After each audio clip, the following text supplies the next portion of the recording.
வணக்கம்.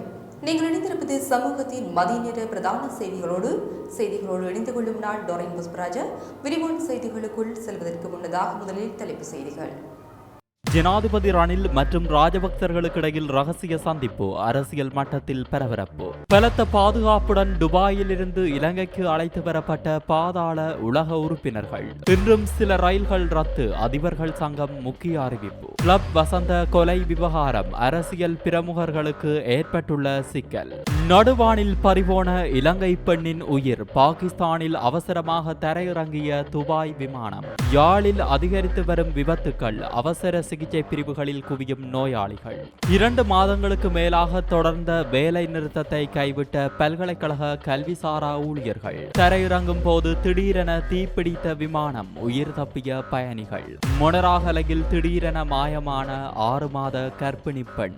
சகல நாடுகளுக்கும் சகலவிதமான விசா வழிமுறைகளையும் சட்ட ரீதியான விசா ஆலோசனைகளையும் பெற்றுக் கொள்வதற்கு 10 வருட கால சேவை அனுபவம் கொண்ட சன் டிராவல்ஸ் அண்ட் டூர்ஸ். ஜனாதிபதி ரணில் விக்ரமசிங்கவும் ராஜபக்ஷவுக்கும் இடையில் கடந்த 10ஆம் தேதி காலை அவசர ரகசிய கலந்துரையாடல் ஒன்று இடம்பெற்றுள்ளதாக தெரியவந்துள்ளது.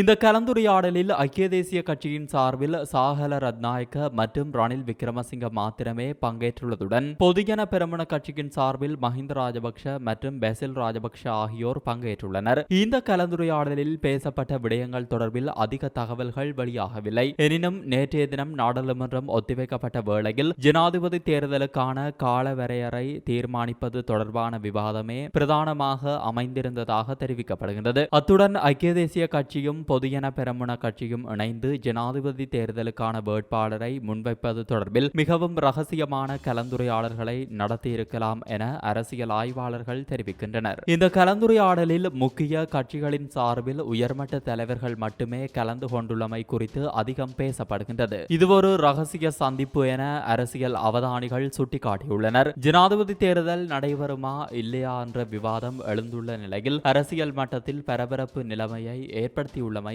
குறிப்பிடத்தக்கது. உயர்தரம் மற்றும் 1ஆம் தரம் முதல் 11ஆம் தரம் வரை கல்வி கற்கும் குறைந்த வருமானம் பெறும் குடும்பங்களைச் சேர்ந்த மாணவர்களுக்கு ஜனாதிபதி நிதியத்தின் மூலம் வழங்கப்படும் புலமை பரிசில் உதவித்தொகையை இன்று முதல் மாவட்ட மட்டத்தில் செயல்படுத்த ஏற்பாடுகள் செய்யப்பட்டுள்ளன. அதன்படி ஹம்பாந்தோட்டை மாவட்டத்தில் இன்று முதல் ஜூலை மாதம் 15ஆம் திகதி வரையும், பதுளை, மாத்தளை மற்றும் யாழ்ப்பாண மாவட்டங்களில் 13ஆம் திகதியும், கிளிநொச்சி மாவட்டத்தில் 14ஆம் திகதியும் வழங்கப்பட உள்ளது. அத்தோடு கம்பஹா மாவட்டத்தில் ஜூலை மாதம் 16 மற்றும் 17ஆம் திகதிகளிலும், காலி மற்றும் அனுராதபுரம் மாவட்டங்களில் எதிர்வரும் 15 மற்றும் 16ஆம் திகதிகளிலும், வவனியா, மட்டக்களப்பு, ரத்தினபுரி, கேகாலை, நுவர்லியா ஆகிய மாவட்டங்களிலும், களுத்துறை, மன்னார், அம்பாறை, குர்நாகல், கண்டி மாவட்டங்களிலும் ஜூலை மாதம் 17ஆம் திகதியும் வழங்கப்பட உள்ளது. மேலும் முல்லைத்தீவு, திருகோணமலை, பொலனறுவை ஆகிய மாவட்டங்களில் ஜூலை மாதம் 18ஆம் திகதியும், மொனராகலை, மாத்தறை மாவட்டங்களில் ஜூலை மாதம் 19ஆம் திகதியும், புத்தளம் மாவட்டத்தில் ஜூலை மாதம் 22ஆம் திகதியும் புலமை பரிசில்களை வழங்குவதற்கு ஏற்பாடுகள் செய்யப்பட்டுள்ளன. உயர்தர மாணவர்களுக்கு மாதம் ஒன்றுக்கு 6000 ரூபாய் வீதம் 24 மாதங்களுக்கு வழங்கப்பட உள்ளதுடன் ஒரு கல்வி வலயத்திலிருந்து 60 மாணவர்களை தெரிவு செய்து 6000 மாணவர்கள் புலமை பரிசில்கள் வழங்கப்பட உள்ளது. மேலும் புலமை பரிசில்களுக்கு விண்ணப்பிக்காதவர்கள் மீண்டும் புலமை பரிசில்களை பெற விண்ணப்பித்து அதனை பயன்படுத்திக் கொள்ளுமாறு ஜனாதிபதி நிதியம் கோரியுள்ளமை குறிப்பிடத்தக்கது. இலங்கையில் ஒழுங்கமைக்கப்பட்ட குற்றங்களை செய்துவிட்டு துபாயில் பதுங்கியிருந்த 2 இலங்கையர்கள் அந்த நாட்டில் கைது செய்யப்பட்டு நாடு கடத்தப்பட்டுள்ளனர். அதன்படி இவர்கள் இன்று அதிகாலை குற்றப்புலனாய்வு திணைக்களத்தின் 4 சிரேஷ்ட போலீஸ் அதிகாரிகள் குழுவினால் கட்டுநாயக்க விமான நிலையத்திற்கு அழைத்து வரப்பட்டனர். கொழும்பு நுகேகொட பிரதேசத்தை சேர்ந்த 48 வயதான கழுதுர தினேஷ் சமந்தடி சில்வா என அழைக்கப்படும் பாவி மற்றும் மட்டக்குழி சமித்புர பிரதேசத்தை சேர்ந்த 26 வயதான கங்கனம்ல திமித்து சதுரங்க பெரேரா ஆகிய குற்றவாளிகளே இவ்வாறு கைது செய்யப்பட்டுள்ளனர். மேலும் கங்கனம்லவின் திமித்து சதுரங்க பெரேரா கொழும்பு குற்றத்தடுப்பு பிரிவினரிடமும், களுதுர தினேஷ் சமந்தடி சில்வா கொழும்பு நாரகேன்பட்டி படுகொலை மற்றும் ஒழுங்கமைக்கப்பட்ட குற்றப்புலனாய்வு பிரிவினரிடமும் ஒப்படைக்கப்பட உள்ளதாக தெரிவிக்கப்படுகின்றது. புகையிரத நிலைய அதிபர்கள் சங்கம் உள்ளிட்ட தொழிற்சங்கங்கள் முன்னெடுத்து பணிப்புறக்கணிப்பு போராட்டம் நிறைவடைந்துள்ள போதிலும் இன்று சில ரயில்கள் ரத்து செய்யப்படலாம் என ரயில் நிலைய அதிபர்கள் சங்கம் தெரிவித்துள்ளது. இன்று பிற்பகல் முதல் ரயில் போக்குவரத்து வழமைக்கு திரும்பும் என சங்கம் மேலும் தெரிவித்துள்ளது. பதவி உயர்வு உள்ளிட்ட சில கோரிக்கைகளை முன்வைத்து ரயில் நிலைய அதிபர்கள் மற்றும் ரயில்வே கட்டுப்பாட்டாளர்கள் அடையாள பணி பகிஷ்கரிப்பை முன்னெடுத்தனர். போக்குவரத்து அமைச்சருடன் நேற்று இடம்பெற்ற பேச்சுவார்த்தையை அடுத்து பணிப்புறக்கணிப்பு போராட்டத்தை கைவிட ரயில் நிலைய அதிபர்கள் மற்றும் கட்டுப்பாட்டாளர்கள் தொழிற்சங்கம் தெரிவித்துள்ளது. அதிரபுரிய பிரதேசத்தில் இடம்பெற்ற துப்பாக்கிச் சூட்டில் உயிரிழந்து கிழக்கு வசந்த் என்று வசந்த் சுரேந்திர பிரேராவுடன் தொடர்புடைய அமைச்சர்கள் தொடர்பிலும் போலீசாரினால் கவனம் செலுத்தப்பட்டுள்ளது. இது தொடர்பில் போலீஸ் அதிகாரிகளை கொண்ட விசேட குழு விசாரணைகளை மேற்கொண்டு வருவதாகவும் தெரிவிக்கப்படுகின்றது. துப்பாக்கிச் சூட்டு சம்பவம் தொடர்பில் இதுவரை மேற்கொள்ளப்பட்ட விசாரணையில் கிளப் வசந்தவுடன் தொடர்புடைய பல அரசியல் பிரமுகர்களை போலீசார் அடையாளம் கண்டுள்ளதாகவும் அறிய முடிகிறது. இந்த நாட்களில் கிளப் வசந்தவின் புகைப்படங்களை பயன்படுத்தி சில அமைச்சர்கள் கொச்சைப்படுத்தும் வகையில் போலியான புகைப்படங்கள் சமூக வலைதளங்களில் பரப்பப்பட்டு வருவதாகவும் இது தொடர்பாக விரிவான விசாரணை நடத்தவும் போலீசார் நடவடிக்கை எடுத்துள்ளனர். இதேவேளை அத்துருகிரியாவில் சுட்டுக் கொல்லப்பட்ட கிளப் வசந்த நாடாளுமன்றத்தில் இருப்பவர்களில் 60% அதிகமானவர்கள் தனது நண்பர்கள் என்று தெரிவித்திருந்ததாகவும் தற்போது செய்திகள் வெளியாகியுள்ளன. அத்துருகிரிய பிரதேசத்தில் 8ஆம் தேதி இடம்பெற்ற துப்பாக்கிச் சூட்டில் கிளப் வசந்த உள்ளிட்ட மேலும் ஒருவர் உயிரிழந்துள்ளதுடன் கிளப் வசந்தவின் மனைவி மற்றும் பாடகி சுஜீவா உள்ளிட்ட சிலர் படுகாயமடைந்திருந்த நிலையில் வைத்தியசாலையில் அனுமதிக்கப்பட்டுள்ளமையும் குறிப்பிடத்தக்கது. இலங்கையை சேர்ந்த பெண் பயணி ஒருவர் நடுவானில் உயிரிழந்ததை தொடர்ந்து துபாய் விமானம் ஒன்று அவசரமாக பாகிஸ்தானில் கராச்சி விமான நிலையத்தில் தரையிறங்கியுள்ளது.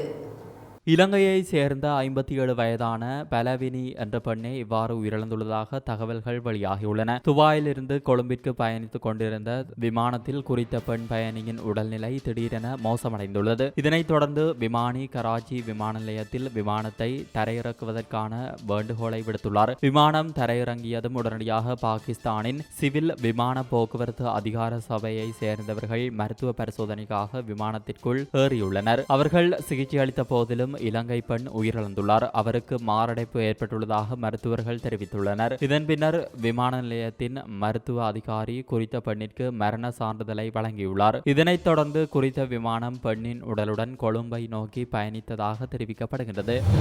வேதி விபத்துகள் காரணமாக அவசர சிகிச்சை பிரிவுகளில் அனுமதிக்கப்படுபவர்களின் எண்ணிக்கை அதிகரித்துள்ளதாக யாழ்ப்பாண வைத்தியசாலையின் விபத்து மற்றும் அவசர சிகிச்சை வைத்திய நிபுணர் கந்தையா மணிதீபன் தெரிவித்துள்ளார்.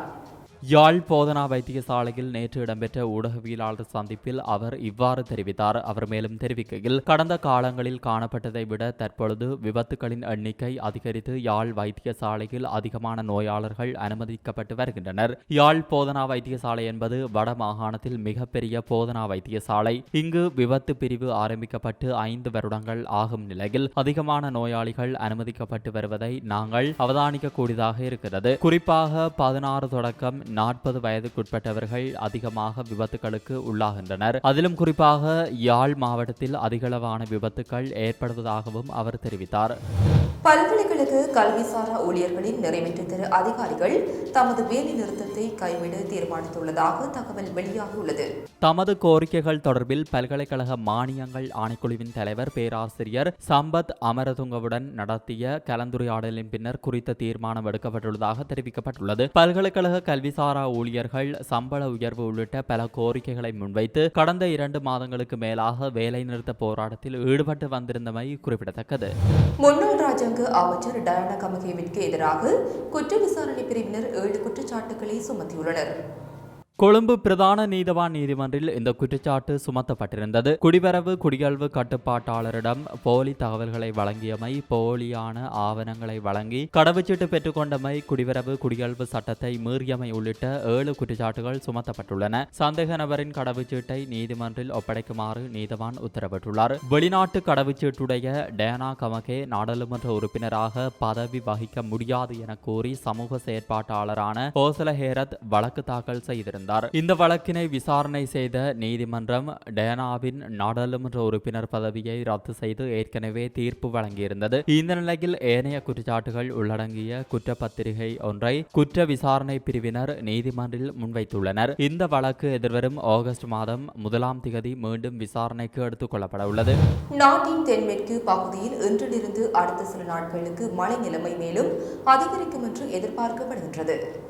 மேல் சப்ரகமுவ மற்றும் வடமேல் மாகாணங்களிலும் கண்டி, நுவரெலியா, காலி மற்றும் மாத்தறை மாவட்டங்களிலும் பல தடவைகள் மழை பெய்யும் என எதிர்பார்க்கப்படுகிறது. மேல் மற்றும் சப்ரகமுவ மாகாணங்களிலும் காலி மற்றும் மாத்தறை மாவட்டங்களிலும் சில இடங்களில் 50 மில்லிமீட்டருக்கும் அதிகமான ஓரளவு பலத்த மழை வீழ்ச்சி எதிர்பார்க்கப்படுகிறது. ஊவா மாகாணத்திலும் அம்பாறை மற்றும் மட்டக்களப்பு மாவட்டங்களிலும் சில இடங்களில் மாலையில் அல்லது இரவில் மழையோ அல்லது இடியுடன் கூடிய மழையோ பெய்யக்கூடிய சாத்தியம் காணப்படுகிறது. மத்திய மலைநாட்டின் மேற்கு சரிவு பகுதிகளிலும் வடக்கு, வடமத்திய மற்றும் வடமேல் மாகாணங்களிலும் திருகோணமலை, ஹம்பாந்தோட்டை மற்றும் மொனராகலை மாவட்டங்களிலும் அவ்வப்போது மணித்தியாலத்திற்கு 40 தொடக்கம் 50 கிலோமீட்டர் வரையான வேகத்தில் பலத்த காற்று வீசக்கூடிய சாத்தியம் காணப்படுகிறது. இடியுடன் கூடிய மழை பெய்யும் வேளைகளில் அப்பிரதேசங்களில் தற்காலிகமாக பலத்த காற்றும் வீசக்கூடும். மின்னல் தாக்கங்களினால் ஏற்படக்கூடிய பாதிப்புகளை குறைத்துக் கொள்ள தேவையான முன்னெச்சரிக்கை நடவடிக்கைகளை எடுத்துக் கொள்ளுமாறு பொதுமக்கள் அறிவுறுத்தப்படுகின்றார்கள்.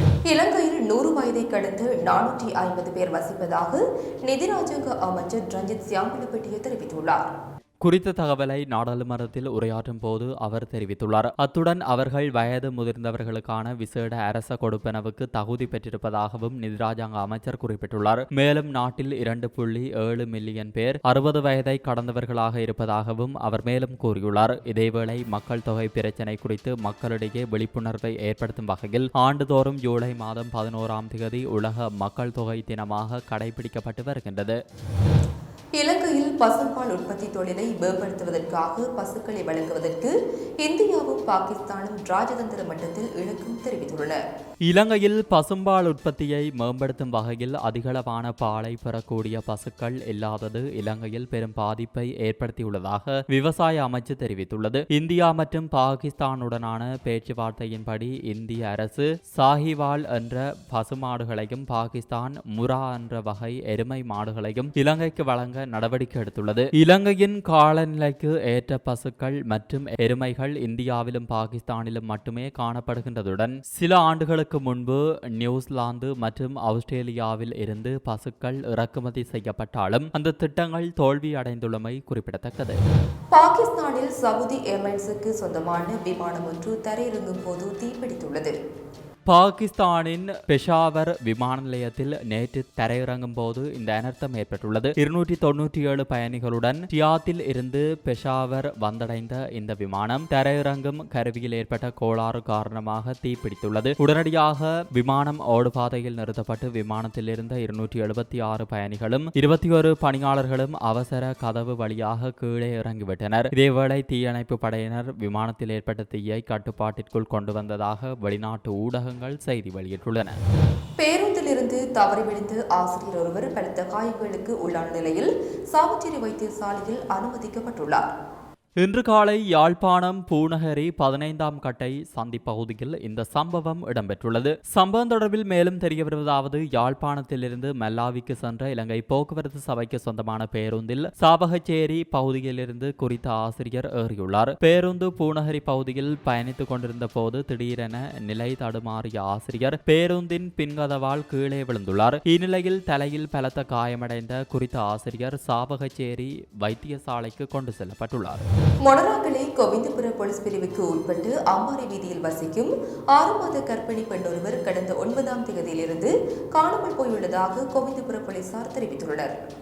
இந்த கர்ப்பிணி பெண் கடந்த 9ஆம் தேதி காலை 10 மணியளவில் தனது மூத்த மகளுடன் வீட்டிலிருந்து வெளியே சென்றுள்ள நிலையில் தனது தாய் வீட்டிற்கு செல்வதாக கூறி மூத்த மகளை மாத்திரம் வீட்டிற்கு திருப்பி அனுப்பி வைத்துள்ளார். இந்த நிலையில் இந்த கர்ப்பிணி பெண் மீண்டும் வீடு திரும்பாததால் அவரது கணவர் இது தொடர்பில் கடந்த 10ஆம் தேதி போலீஸ் நிலையத்தில் முறைப்பாடு அளித்துள்ளார். காணாமல் போன கர்ப்பிணி பெண்ணின் கணவர் இது தொடர்பில் போலீசாரிடம் தெரிவிக்கையில், எனது 6 மாத கர்ப்பிணி மனைவியின் வாட்ஸ்அப் இலக்கத்திற்கு மனைவியின் வங்கி கணக்கு 50 லட்சம் ரூபாய் பணம் அனுப்புமாறும், இது தொடர்பில் போலீசாருக்கு தெரிவித்தால் மனைவியின் உயிருக்கு ஆபத்து ஏற்படலாம் எனவும் குறுஞ்செய்தி அனுப்பப்பட்டுள்ளது. எனது மனைவி வயிற்றில் உள்ள கருவை கலைப்பதற்கும் பல முறை முயற்சி செய்திருந்தார். ஆனால் கரு கலைப்பதற்கான காலம் தாமதமானதால் கரு கலைப்பது கடினம் என நான் கூறினேன். இதனால் இருவருக்கும் இடையில் வாக்குவாதம் ஏற்பட்டது என தெரிவித்துள்ளார். இது தொடர்பில் கோவிந்தபுர போலீசார் விசாரணைகளை மேற்கொண்டு வருகின்றனர்.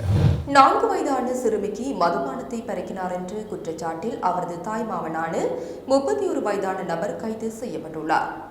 இந்த சம்பவம் மஸ்கலியா போலீஸ் பிரிவுக்குட்பட்ட ஓல்டன் தோட்டத்தில் இடம்பெற்றுள்ளது. இதுகுறித்து மஸ்கலியா போலீஸ் நிலைய பொறுப்பதிகாரி புஷ்பகுமார தெரிவிக்கையில், உலப்பனை பகுதியை சேர்ந்த குழந்தையின் தாய் குடும்ப வறுமை காரணமாக 18 மாதங்களுக்கு முன்பு வெளிநாடு ஒன்றுக்கு பணிப்பெண்ணாக சென்றுள்ளார். வெளிநாட்டுக்கு தாய் சென்றபோது தன்னுடைய 9 வயதான மகனையும் 4 வயதான மகளையும் சாமிமலை ஓல்டன் தோட்டத்தில் உள்ள தனது தாய் வீட்டில் ஒப்படைத்துவிட்டு சென்றுள்ளார். பிள்ளைகளை பார்ப்பதற்காக தாயின் வீட்டிற்கு அடிக்கடி வரும் தாய் மாமன் அந்த சிறுமிக்கு மதுவை பறிக்கியுள்ளார். இதனை சிறுமியின் 9 வயதான அண்ணா கண்டுள்ளார். இது தொடர்பில் போலீசாருக்கு தகவல் வழங்கியதை அடுத்தே அந்த நபர் சந்தேகத்தின் பேரில் கைது செய்யப்பட்டுள்ளார். கைது செய்யப்பட்ட சந்தேக நபர் ஹட்டன் நீதவான் நீதிமன்றில் நேற்று ஆஜர்படுத்தப்பட்டார். அதன்போது சந்தேக நபரை எதிர்வரும் 17ஆம் தேதி வரை விளக்கமறியலில் வைக்குமாறு நீதவான் உத்தரவிட்டுள்ளார். இத்துடன் சமூகத்தின் மதிய நிலை பிரதான செய்திகள் நிறைவு பெறுகின்றன. தொடர்ந்தும் சமூகத்தோடு இணைந்திருங்கள். கவனிக்கப்படாத வட்டார பிரச்சனைகள், தீர்க்கப்படாத ஊர் பிரச்சனைகள், வெளிக்கொண்டு வரப்படாத திறமைகள், இவை எல்லாவற்றையும் ஒரே தளத்தின் கீழ் வெளிக்கொண்டு வர உங்கள் ஊருக்கே வருகிறது சமூக வலம். உங்கள் பிரதேசத்தில் உங்களுடன் இணைந்து பயணிக்க உள்ள சமூக வலத்தில் நீங்களும் இணைந்து கொண்டு ஒருமித்த சமூகமாய் கரமுயர்த்திடவாரே. சமூகத்தில் நாம், சமூகத்திற்காய் நாம். ஒன்றே செய், நன்றே செய், அதையும் இன்றே செய்.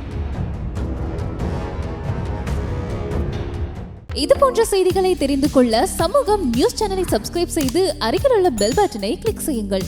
மேலும் இது போன்ற செய்திகளை உடனுக்குடன் தெரிந்து கொள்ள சமூகமீடியா.com என்ற இணையதளத்தின் வாயிலாகவும் எங்களுடன் இணைந்திருங்கள்.